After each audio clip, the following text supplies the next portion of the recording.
Well, welcome to the Fellowship of the Script, the podcast where we dive deep into the craft struggles and stories of filmmaking. I'm your host, Derek J. Bowder. And I'm your other host, Ben Escobar. Whether you're just starting out or you've been in the industry for years, this is the place for real talk about the art and business of film. So today we're doing a news roundup of the most interesting film stories hitting the industry right now. We're going to talk a little bit about the Super Bowl stuff, the Markiplier Iron Lung news, which is great. Yeah. Texas Chainsaw Massacre with A24, and then apparently some strikes may be coming back again. We'll see. Let's hope not. Yeah. But Very interesting developments. But yeah. before we get into them, if you're watching or listening on Spotify, please follow us so you get notified every time we drop a new episode. That also helps our podcast get recommended to new people, so we would really appreciate it. That's right. So let's get started with talking about Markiplier. I think that's just such a really one of the wildest stories of the month for sure. Yeah. Probably going to be one of the wildest of the year. Yeah. Because his indie movie Iron Lung just outperformed some major studio releases at the box office. Even then, did so much better than like a below average month on I remember, not to shit on a particular movie, but I'll just I remember like Novocaine and how much that's like a big movie Good movie. with big talent, and yeah, and they pushed that hard and it got like 8 million or something like that, and Markiplier, it did like something like 20. Virtually no marketing. Yeah, it's incredible. Crazy. On like very limited release too, by the way. Like, it's a hard to see movie. I think Actually, it's an no. incredible story. It was not hard to see. Really? The closer it got, the more showtime started popping up because they were starting to sell out. So by the time I finally went to see it, there was like at the Cinemark I went to, there was like 12 showings that day. Wow, So, that's great. and it was an XD. Like you could see Wow, it in XD. okay. Yeah. Did you said you haven't seen the film yet? I've not seen it yet. I really want to though. Yeah. So, I mean, he wrote, directed, starred in it. I think it's interesting that they're not talking about the fact that he also did edit the film, because that was one of my biggest issues with the film, was the editing. Hmm. But yeah, it's crazy. He pretty much did everything himself on what the rumor is about a $3 million budget. And Mhm. so of course everybody's talking about how financially successful it is. The fact that it costs so little to make and they spent nothing on marketing means that, it's just basically pure profit. I mean, Yeah, I think after the second weekend, he's up to almost 32 million. that's That's amazing. crazy. Yeah. He pulled in another 6.2 in its second week, which is, I mean, that's a pretty healthy drop for something that I think has a Wow. very niche audience. And he paid for that himself. That's so incredible. He's got to be like feeling so good about himself right now. He's got like 32 million subscribers, I think, on YouTube. And he's primarily known for being like a Five Nights at Freddy's guy, I think is how he really popped off. I wasn't familiar with this content, but seems like a real genuine dude. Uh, Yeah. in terms of the movie itself, I thought it was fine. Like, I do think it has some pretty glaring issues, but I mean, who cares? It's a huge success and fans of the game are happy, which is like the biggest thing. If you're doing a video game adaptation, your first goal should be to please the fans of the game, right? I mean, and so he was successful there. It's a safe play too. It's a very indie game, and he was obviously, I think, the face of it. Like, he had played it as like a very, very small game, and then really loved it, and then kind of announced like, "Hey, I'm going to make an adaptation of this, and this is like a multi-year thing." I Yeah, mean, the way I found out about Iron Lung was because I heard Markiplier was making a movie out of it, and I was like, "Why did he pick this one?" same. Um, so yeah, it's a cool, safe bet, and it's just incredible to see that he invested in himself and took a bet on himself like that. It's very inspiring. Yeah, Yeah, and his fan base too, just mobilizing them and really yeah, trusting them and being vulnerable. It's inspiring. yeah. It's really cool. It seems like the theaters are starting to take note of the fact that doing these kind of like outside of Hollywood deals with content creators might actually be like one of the ways they can keep theaters alive, Hmm. which is great because, as somebody who has a film coming out probably next year following a very similar method, but with about a third of the followers that he has. Yeah, I mean, I don't know how you can't be a content creator right now and look at that and go, man, anything is possible. Yeah. You know, um, it's really cool. If people trust you, they'll buy tickets. So Yeah, man. I It's I it's really I cool. think the biggest takeaway I had from the movie was you could see the passion, and I think that also Good. was a big reason why it did so well. I thought the production design was great. He gives a solid performance for how like kind of limited the character is in terms of dialogue. I mean, he's by himself in this submarine, so the only time he ever really talks is when he's talking to like radios and stuff.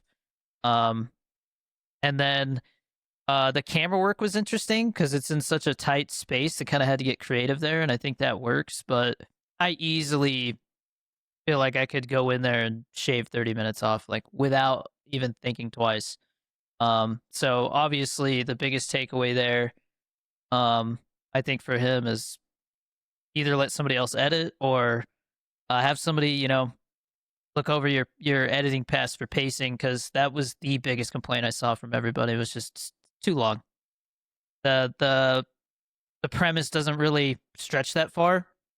Some people said it felt like a short film that was stretched into 2 hours, which is not something you want to hear. But practical effects were awesome. There was a ridiculous amount of like blood in the film, so that was cool. Yeah, I mean, it was inspiring to go see it and see how people were reacting to it, even if the film didn't really click with me. I mean, you got to give the guy his flowers. He did it, and nobody could tell him no, and now it's paid off. And I think in particular, just one last thing before we wrap up this one. I'm seeing some people kind of compare how Chris Stuckman went about his film and how Markiplier went about his. Hmm. I do think Chris Stuckman's film is a better film on paper, like in terms of just if you look at the numbers and everything, in terms of a story. But I think Chris Stuckman's film lacked some of that passion that you get from Markiplier's. Like it feels maybe like Chris Stuckman was trying too hard to please too many people, whereas Markiplier was like, I'm just trying to please fans of the games and my audience and myself. Like it's um not trying to like please Hollywood. I guess is the vibe that it gave off. Hmm. Just trying to do its own thing and not play in the same sandbox. And yeah, it's really cool. That's an interesting point. I wonder if the adaptation element has something to do with that, since Chris was very Yeah, um I mean, a lot of people said I'd never heard of the game or seen any gameplays, so the game was pretty like indie, right? mhm. So I don't know how much of a factor that has as much as it does just the size of his audience, you know? Yeah, I think still the element of that is like he had sort of guardrails and an environment that was very clearly like he played the game and he knew it's a one location movie in this submarine with blood and all that stuff. And that's simple enough to like kind of put him in this space. And I think Chris Stuckman, like you said, was trying to please a lot of people and was very much like, I like found footage movies, I like classic horror movies, I like Shawshank Redemption, and I want to shoot in the Shawshank Redemption prison, and I want to do all this stuff. And he's like checking all these boxes without like, I guess for lack of a better term and a little bit of a pun, he needed to be put on a leash a little bit, where like Markiplier kind of put like attached himself to that leash in that one location movie, simple first feature, let's amp up the blood, let's amp up these things. um Yeah, I think Markiplier definitely practiced restraint in terms of what kind of film he was making. Is yeah, I get what you're saying. but And I think Around Midnight has that restraint in a way, not even like in a we're bad also way just though, but broke. But yeah, but I know I do think that it made me even more confident in kind of how I've been going about things and kind of what my strategy is. And I think it's just interesting to see how IP and original films are kind of, they're hit or miss, both of them, and yeah, I think when you can kind of find a middle ground where it's like, oh, this is inspired by a game, but the game doesn't have. I have to do some of my own storytelling work to make it work as a film. I think that's really cool. Like I respect that aspect. He didn't pick a game where the blueprint was already there for him. I guess is what I'm trying to say. He had like some elements of a film that he's like, okay, I know it's in a submarine. I kind of know like some of the lore and like the premise. Now I got to figure out how to make that something engaging. And while I liked the first half of the movie because it felt more like a traditional film more than the second half, it never lost me. I was always engaged, even if I was going, man, this scene's going on for a little too long. For something where he's just kind of like sitting there as like the submarine goes on its little path, and I don't know. It overall, I think that if you are a filmmaker or an aspiring filmmaker, you should definitely check it out and look into how he did it all, because I think that is quite literally going to be the blueprint that a lot of people follow here in the next couple of years. Like I've said before, I think the indie filmmaker renaissance 2.0 is here, and I think it's content creators. So I agree, man. Good thing, good kind of innovation. I mean, it's like the world is turning in a positive and for direction. once, a happy, positive story. I feel like every time we do news, it's always like, oh, so it's true. The end of Hollywood. Holy yeah. shit. Let's talk about A24 reviving the Texas Chainsaw Massacre. Yeah, that's going to be interesting. So yeah, the producers, I think, behind it, I don't know their names Glenn exactly. Glenn Powell's one behind of the this? Yeah, he's one of the main producers who's like, wow. Yeah, I think he's the reason why this was able to move forward. That's fascinating. Okay, I didn't know that. I think there was some others that I was thinking, but that's good to know. I think an A24 Texas Chainsaw Massacre, whether it's a TV series or a movie, feels right, and feels really interesting, and I like it better than a Neon one. I like it better than Blumhouse too. Oh, for sure. Because Blumhouse has been trying to snatch up everything. They just got the Saw franchise. Right. I actually don't think that's in too bad of hands because James Wan is back, and we'll see. I have positive hopes for that. So I think the rights went back to James Wan and Leigh Whannell, the original creators and guys behind it. But then like the way they were able to afford it is because Blumhouse, like, I guess, helped with that or whatever. Anyways, that's Saw. But A24, big shift for the franchise here because A24 is definitely more auteur driven, especially when it comes to like horror. They're definitely more character focused, and Texas Chainsaw Massacre, I feel like, is never really been like a super focused character piece. I mean, I should say I've only seen the first one and the newest one that was on Netflix, which is just called Texas Chainsaw Massacre, with like the influencers on the bus. You remember that shit? Yeah, which I thought was a fun movie. Yeah, it was like a legacy sequel, a really weird one, but yeah. But yeah, no, I think A24 is, honestly, after having watched the first one not too long ago and seeing how like raw and edgy that film is, I think A24 is a great fit. I think so too. It's exciting to imagine what kind of director they'll put there and like the marketing. I think of a Longlegs approach when I think of an A24-esque kind of Texas Chainsaw Massacre, which I'm not against at all. And I think it's just Longlegs, it's the marketing behind that and everything about it was great, but it required a lot of trust because it's an original. But when you're doing that kind of approach where it's something that's familiar, but it's not that, like if you would just keep the same marketing of Longlegs and then the reveal is, oh my God, it's Texas Chainsaw Massacre, I think that is so cool. And I think that's what they're going to do with this. Is make every moment count and make this an event thing and a classic, almost like a drive-in movie. I don't know. It just feels classic and proper. I definitely hope that I think they will. I think you have to nowadays. I don't think if the original Texas Chainsaw Massacre came out today amongst everything else, I think people would say that it was kind of shallow, like in terms of character and stuff, and so I'm very curious to see how they approach it.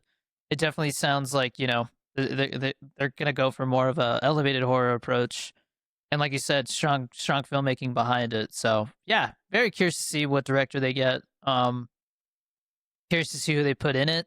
You know, A24 is spending more money on films now, and if they had to put up big money to get the rights to this, I'm sure they're gonna want to put some big names in it. So, um, yeah, this is really cool to see that, you know, an old IP like this will get the respect it deserves. Agree. So you wanted to do an ad break? Yeah, quick ad break. If you're enjoying the show, subscribe on Spotify, Apple Podcasts, or YouTube. You can follow us on social media if you want to see what's going on behind the scenes. I've been kind of slowly putting out some behind the scenes stuff for Around Midnight. We just took set photos the other day, and I shared one of those to my story. Hell yeah. And I go by at Danny Dorito 23. Ben goes by at Real Ben Escobar and at Genie Boy Games. We also have a Discord if you want to come chat. It's been pretty popping in there. I feel like I think people got excited about Around Midnight, and we had some new people come in because of that. And so now I pop in there and I see people, you know, talking about stuff. They were talking about the Super Bowl yesterday, and like the Mystery Movie Monday. We were talking about that. Yeah, I mean, we talk about movies, filmmaking, and we do special giveaways in there. We're actually going to be giving away something in there soon. And speaking of giveaways, we got a G Fuel Tub giveaway for US listeners. And yeah, usually I do a physical media giveaway or something that's exclusive to the Discord or being a Patreon member. So be on the lookout for those soon. And Patreon is $1 and up. We just revamped the Patreon, made changes to the tiers and stuff. So if you want to join us for exclusive hangouts, or be a producer, or we have a film fellowship, which is really cool. We literally get together and talk about the projects we're working on and share experiences and, you know, shoot the shit as filmmakers.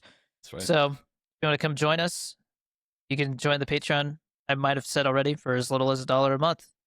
And there it is 15% off if you subscribe annually. So all kinds of stuff in there. Go check it out. If you missed out on the Around Midnight Indiegogo, that's another way to go get some benefits, except every month. So a lot of value there.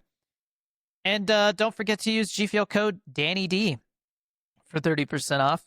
Fuel your filmmaking sessions. I'm drinking some Tetris Blast 2.0, and it literally tastes like liquid fruit snacks. It is so good. Wow. Yeah. I'm drinking Snake Eater still, and I actually need to buy another tub of that. Gonna run it's out. So good. Yeah, it's maybe my favorite flavor. Do you like Arnold Palmer's? Yeah, here and there. The tea bagger flavor is 10 out of 10. Like, wow, half really? tea, half lemonade. Yeah, it's really good. Okay, that's good. Definitely recommend that one.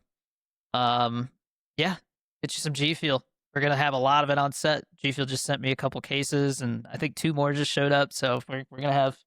Very nice. We're gonna have to make it stretch for 20 days, but I'll throw some tubs in there too, and maybe some people will get water bottles. And it's always such a hit on set. I will say, everyone's like, "Yo, can you give me that the fuel, the energy thing? What is that? What is this hype sauce?" Yeah, they really do.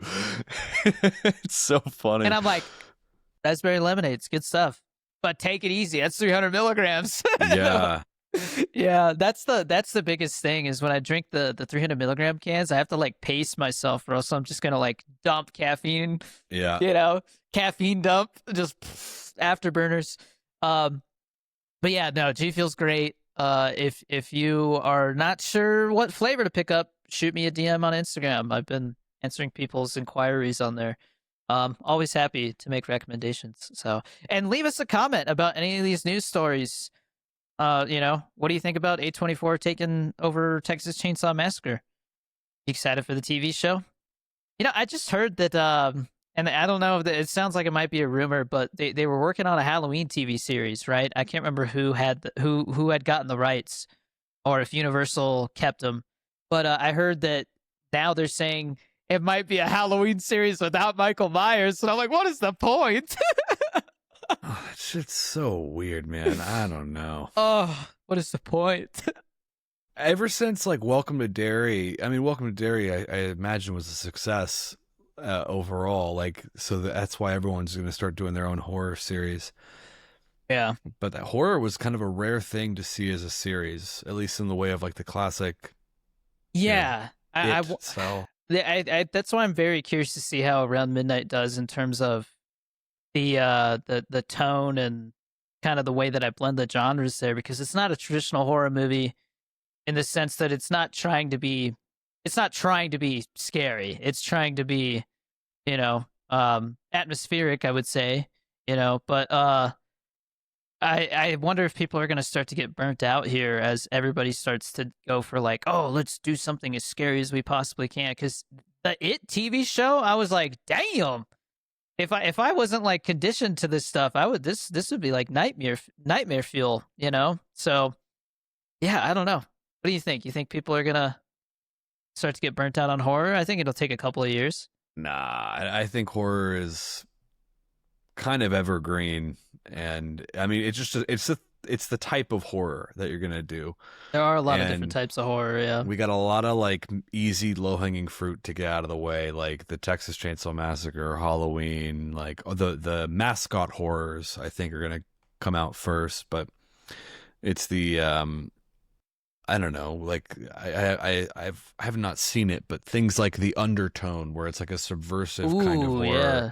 like a podcast horror, like that Trailer as for a that one was good. series. Yeah, it's like that's less so mascot horror, and I think that would work really well as a series if you really like, you know, I tried think it. But atmospheric horror it could be tapped into more because I think atmospheres can be way more unique than yeah, like just the premise of like, oh, it's a slasher, you know. yeah, But speaking of trailers, Super Bowl 60 was yesterday at the time of this recording, and saw a lot of people complaining about the lack of enthusiasm for the movie trailers this year. And there wasn't really any like big trailer that got everybody talking or any kind of like big movie announcement.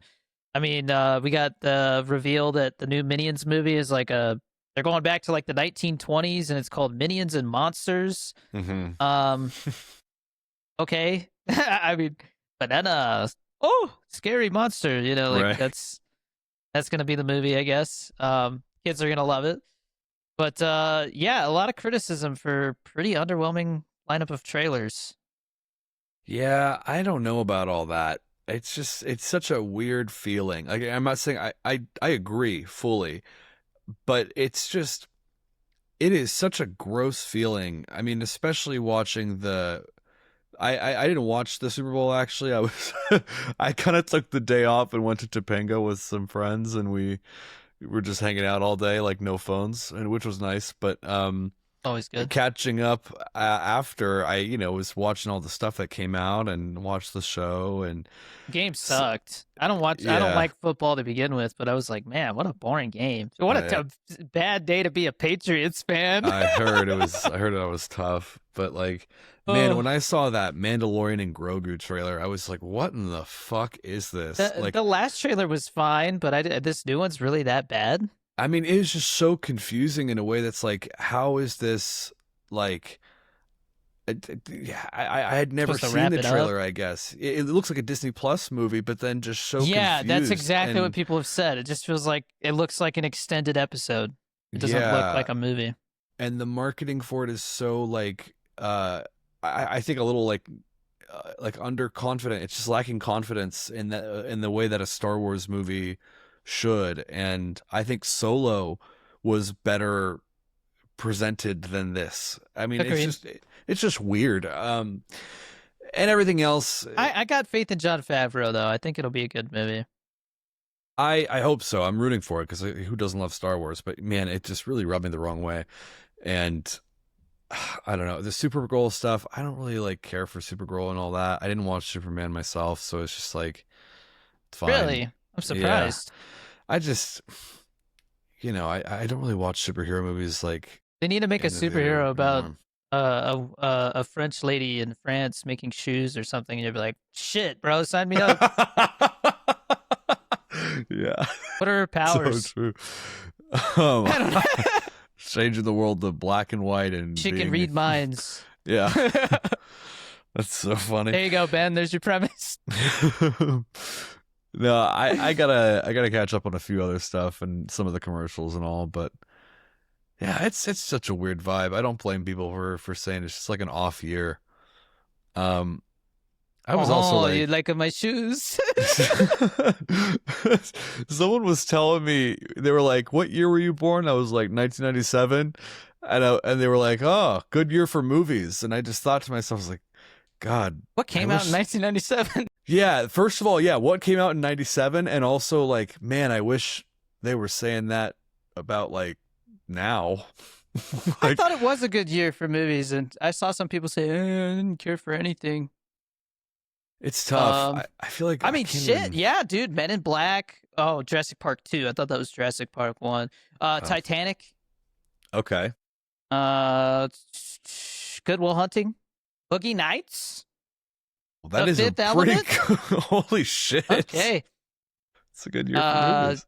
Damn. Liar Liar with Jim Carrey. Peak Jim Carrey there. LA Confidential. Still haven't seen it. Air Force One. Get off my plane. Yeah, I remember that. Yeah, that is a pretty good year for movies. My favorite year for movies is still 1982. What was that one? Well, obviously The Thing, but Nice. First Blood, E.T. E.T.'s like the freaking movie that got me into making movies in the first place. Yeah. The first Tron, but I mean, I don't know how big of a hit that was. Airplane 2, which I haven't seen those movies, but there's more than that. I don't know why I'm not. Okay, top picks. Diner. I still haven't seen that. Poltergeist. Poltergeist is badass. Rocky 3. The King of Comedy. Good Scorsese movie there. Yeah, no, Conan the Barbarian. Yeah. I mean, 82 got bangers, man. Got some bangers. Anyways, let's talk more about these Super Bowl trailers though. The Adventures of Cliff Booth trailer dropped, and I was just talking to Ben before the show about how I thought it was incredibly foolish of Netflix to spend that much money on showing a trailer, and they didn't even include the fact that David Fincher's directing it, Tarantino wrote it, and it's called The Adventures of Cliff Booth. Like if you hadn't seen Once Upon a Time in Hollywood, or like, I don't know, had too many beers, you'd be like, what the hell is this? What are we watching? Oh man, yeah, it looks so cool, true. I guess. But what is it? That's so true. It's all censored weird. It was really weird. Yeah, the censoring thing I didn't get until I was like, oh, right, they played it on TV, and so therefore it's like that. I guess that's cool. But not showing the title is such a freaking dumb move on their part. Like, yeah, a little weird. I hope they put that in theaters. I hope it doesn't just go straight to streaming, because that's going to piss me off, man. I want to see it on the big screen. Yeah, I mean, that would be fun. You gotta do like some film presentations for it too, and maybe VistaVision or just something fun for it. That'd be nice. Yeah, but I think one of the things that kind of led to this situation is the fact that it costs so much to air these trailers, and now studios don't really have to rely on TV to get people to get excited about stuff. They can just drop something on YouTube or TikTok or Instagram and get way more views out of much less money. So yeah, the market's shifted, and I don't know if the Super Bowl really feels like it used to, and I don't know if it ever will again. I mean, AI commercials, multiple halftime shows, that was weird, wasn't it? And like, I didn't see it live, so I didn't know what that moment was like. I didn't either, but I saw people at like sports bars going, "Why don't you have the halftime? Where's Bad Bunny?" And people were like just getting into arguments, and I'm just like, man, Super Bowl's supposed to be something that unites us, and that's really unfortunate to see that. So it's just like, I don't know. I have no care in watching the Super Bowl anymore. Yeah, same. It was, I don't know. I enjoyed like the no phones day. That was a very nice, like, that does sound I should nice. do that more often. I wish I could go a day without my phone. Yeah, same dude. No, I probably will get away from the phone a little bit after we finish shooting. I'm gonna need to Yeah. decompress for a few days, man. It's gonna be a crazy month, March. But uh, last story. Could more Hollywood strikes be coming? Um, I was just doing some research on this before we started, so I've got some updates. But yeah, Ben, take it away. Yeah. I don't know, man. Ironically, I was actually woken up by a strike this morning, like because we live on Hollywood Boulevard, and Yeah, outside our apartment window is like it's not like the place where the stars are. It's like a little bit farther down Hollywood Boulevard, Ben's but it doxing was like himself. I'm kidding. I kind of am. So it was like a Which star, strike. Ben? Which stars are you next to? So, there was a bunch of people striking about like hospital workers or something like that. But Oh, it just I made thought me you meant think like a about film that. strike because I saw that like IATSE's striking against a production in California right now. But um, anyways, Yeah, it wasn't that, but it made me think of that, and then I saw these articles, and I was just like, oh fuck, it's in the air right now. But yeah, I think it is appropriate just to talk more about AI because like the landscape of AI from 2023 to now is mega different and very fucking weird and uncanny. And I, it's I yeah, I have a lot to say about that too. But I did want to say that um right now what just happened like before we recorded the Writers Guild it seems like the one that's the most certain to strike if you had to bet on one. Um okay. and the DGA just said that they are going to be standing in solidarity in terms of what they're negotiating for and the things that are most pressing for all unions right now. And this was like the DGA put out this statement.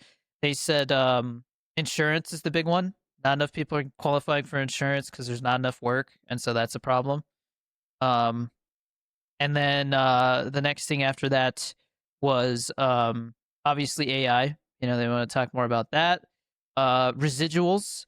I know SAG. I just saw them kind of talking about what they're proposing, and like any show that came into existence on streaming like after January 1st, 2024 is supposed to land under this new residual agreement that they're proposing, and so that's gonna be a big one. I mean anything that's going to require studios to pay people more money is going to get pushback from them. So I'm curious to see how it goes. But the other thing besides AI was um, they said like career sustainability. Like there needs to be things done to make sure that there is work and it doesn't just like go away to other places. So that's a lot of big things that all the unions want, and I think that this could be worse than the last time. I really do. I think Fuck. there's personally from the rumblings I'm seeing, I think that the unions are all going to be asking for a lot, and anytime that happens, if the DGA starts to think about striking, it's real bad. I don't even know what it has. I don't think I've even heard of a DGA strike, but I'm sure there's been one. There has to have been one, right? Yeah, yeah. Um, It's they usually get catered to the most, but um, yeah, no, it's. I mean, it's crazy. I can't believe that the other one. Like, I when I saw that they said this deal that was agreed upon in 2023 is up for negotiation again. I'm like 2023. That's when the strike. It feels like it happened yesterday. And we're mm, gonna go on strike again.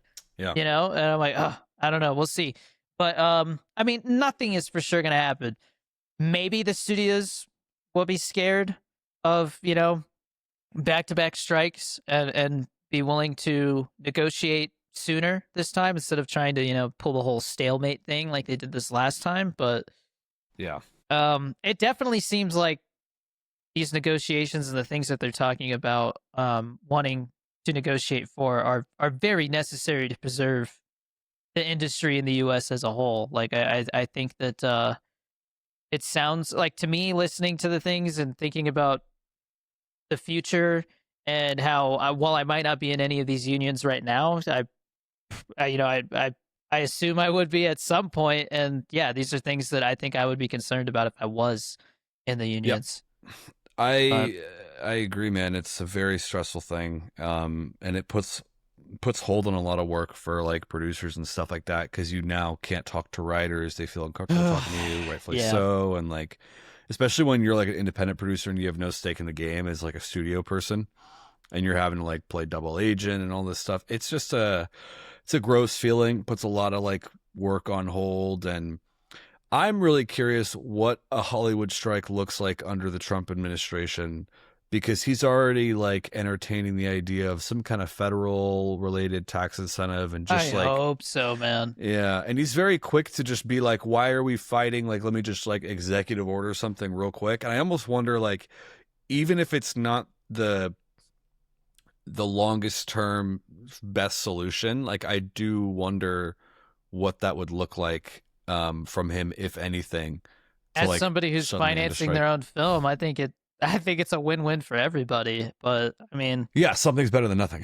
for sure. yeah, But I mean, even just an yeah, extra 10%, that would bring work back. But yeah, if we could get 15 to 25% on top of 25 here, holy shit, I'm making more movies. That's what I feel like. Like it's just gonna create more work. Like it makes movies cheaper to make. hmm Um, so yeah, I mean, this just all again, this is all speculation. This is all early rumblings, but before you know it, the negotiations are gonna start, and I mean, I know like the unions have been voting on like what the negotiation terms are gonna be, and those have been passing. So it's like it's gonna be time soon, and I mean we'll hear pretty quick because you usually do. And Sean Astin has been very outspoken as the SAG president, and very mm. transparent, which is good to see. So I think if things aren't going well, you're gonna hear pretty quickly. So When does um, those negotiations start for like the writers and the SAG? let me double check. When do? Because I don't want to talk out of my ass. Because I was gonna say June, but when do film union negotiations start? SAG starts negotiations. Okay, February 9th, but the contracts for the guilds expire um around the summer. So like June is when like if they don't have a deal, then they start striking. Um so June 30th, we need a deal by then or else strikes are gonna happen. Um but negotiations just started. WGA starts negotiations in March, and the Directors Guild, it seems like they do it whenever they feel like, sometime in the spring. So, yeah. But I mean, this is a 3-year cycle. If you want to be a filmmaker, you should definitely, keep your ear to the ground when it comes to, how these things go because they affect your future. And if you want to be a serious filmmaker, then you should know what's going on with these unions because they dictate how the industry trends and stuff. I mean, I think that this last bit of strikes was a step in the right direction, but I mean, it was just so much at stake and so much confusion. And I think that with AI, we have a clearer picture now, which is good, you know? But I also think that out of all the hills to die on, I definitely think that keeping the the idea of a career in the film industry a thing is huge. I'm glad to be hearing that this time around. But then the production, or sorry, not production, the health insurance for the unions, yeah, that definitely needs to be adjusted because I think something like low 20% or something like that of SAG actors qualified for health insurance. That's crazy. That's There's a so lot of people bad. without insurance. That's so So bad, man. yeah, and I don't. That's the only number I know off the top of my head. I don't know about WGA and DGA.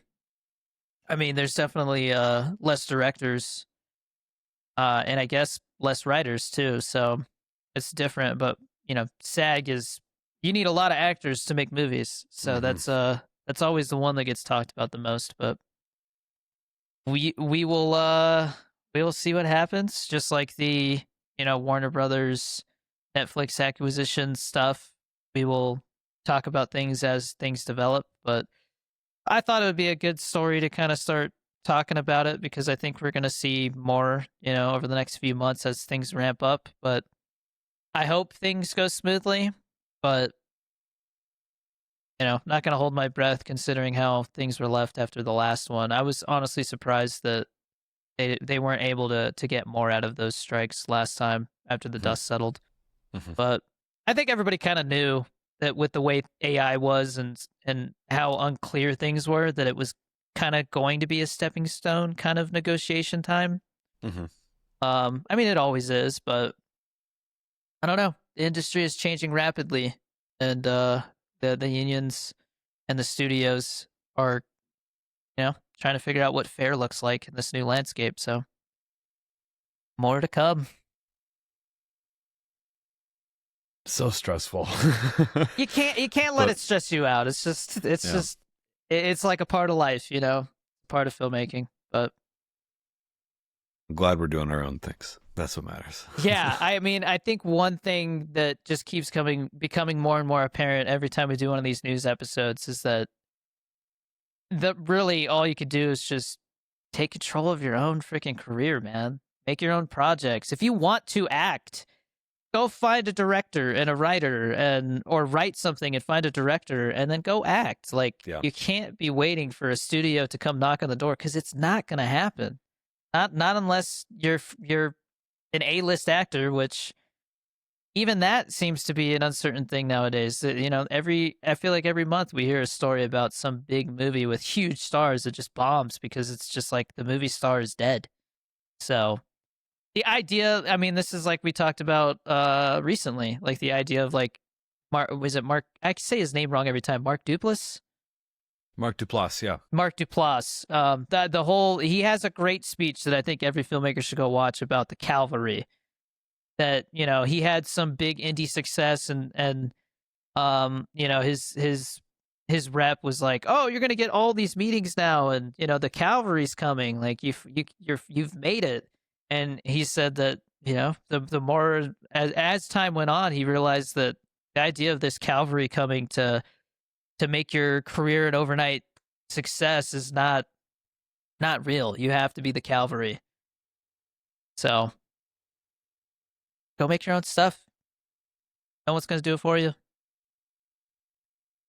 Or remain a consumer because that's what's going to happen. You either create or you consume, or well, you could do both. Obviously, we do both, Ben. But if you want to be, I think that just like being an influencer, that it's one of those things that everybody wants to do because it sounds great.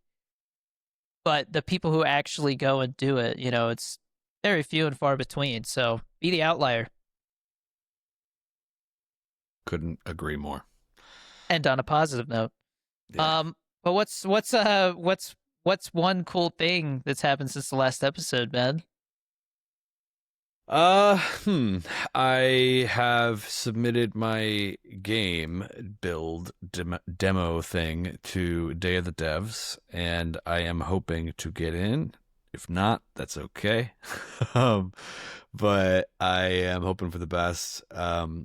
It's this game I'm making for the Game Jam, and I'm really happy with it.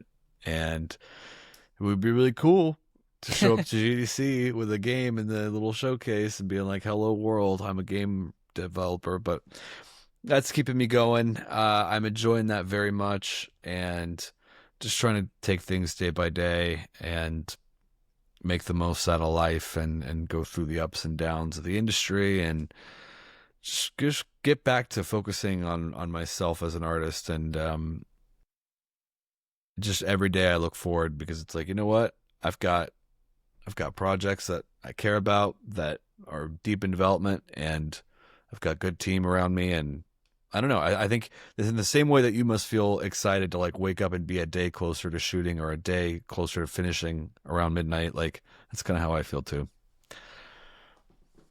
Yeah, no, I mean, I think right now being deep in pre-production every day has its wins. So lots of cool stuff happening. Lots of stuff I can't talk about. Things are becoming more and more clear every day in terms of the film we're making, and I'm looking at the numbers, and it's a small crew, less than 20 people total, with like the main cast, and we're making an indie film. But it doesn't feel like we're making something small, which is really cool. Like it feels like we're about to go do something special, and I think that if you can make every project feel that way, it only leads to better work. So, um, yeah, I mean, I think that I'm starting to slowly get into like a little. I don't want to call it hibernation, but a little less content going out, just as I kind of focus more and more on pre-production. I have the group thank you video that needs to go out this week for the Indiegogo, and then I have updated everybody else on Indiegogo stuff. So it's like, all right, then it's time to just get right into it. I'm memorizing my lines. I would say I'm 30% off book right now. So wow, getting nice. there. I have some long scenes. I'm in some of the longest scenes in the film, so it's a lot, but Yeah. it's exciting. What are Dude, you looking I'm very forward excited. What am I looking forward to? For me, it's more pre-production. Yeah, more pre-production is good. I did my first voice acting sessions actually this past week, so that's actually something really cool I've done.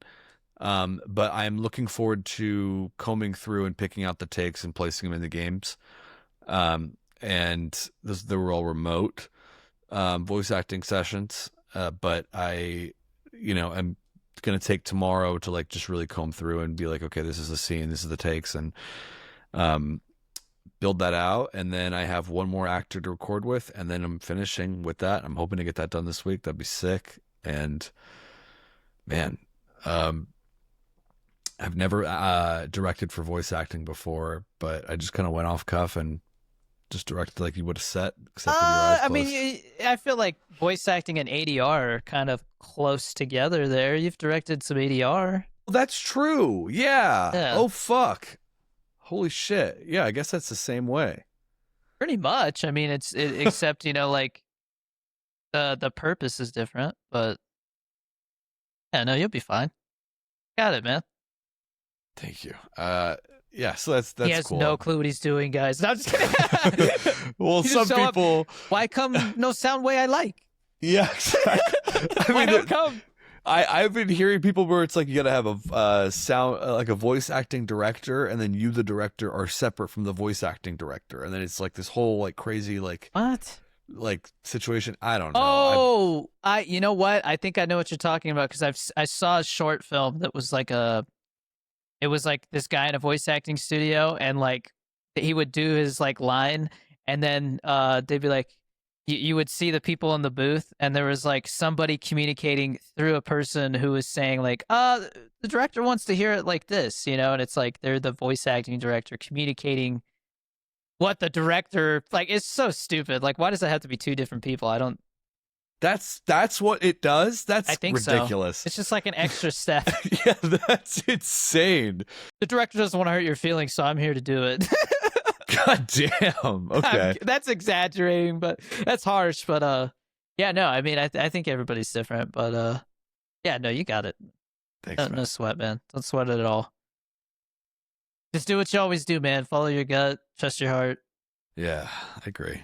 It's or follow your heart, trust your gut. Either way. That's true. Yeah. I've been eating a lot of pizza lately, so I maybe shouldn't be trusting my gut as much. I am okay. like, I'm kind of like maintaining, but these last 2 weeks, I'm just gonna like starve myself. No, I'm just kidding. Not starve myself, but I'm definitely gonna lock in the last 2 weeks after Valentine's Day. Locked in. Oh yeah. You better not come near me with an Oreo, or I'll punch you in the face. But I'm kidding. Theo, Dad, Oreo. No. Next week, I'm not sure what the topic's going to be, but I know we have a Q&A before the end of the month, which we might. I think Ben and I will work it out, but we I know. Well, I guess it doesn't really matter to them because it's still going to come out.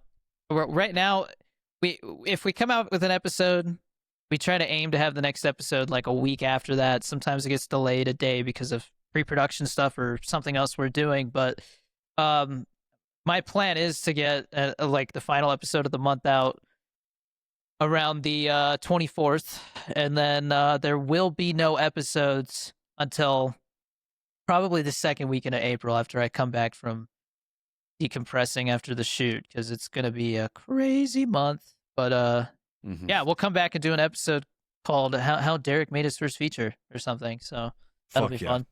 Yeah, that'd be awesome.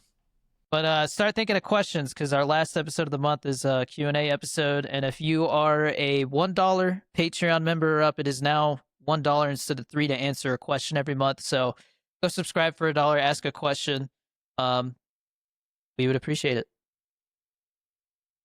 But yeah, and thank you to our Patreon members who continue to support the podcast.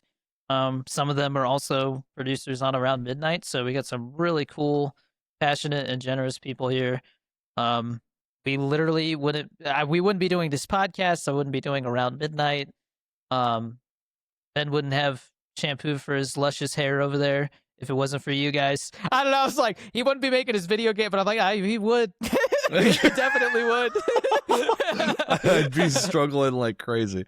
Ben would be out of shampoo, guys. Yeah, thank you for that. No. But seriously, thank you guys for supporting the show. And as always, I'm Derek J. Bowder. I'm Ben Escobar. And this is the Fellowship of the Script. Thank you for joining us. We'll see you again soon for the next episode. Until then, keep creating, keep pushing, and keep telling stories that matter. The cavalry isn't coming. You are the cavalry. Real shit.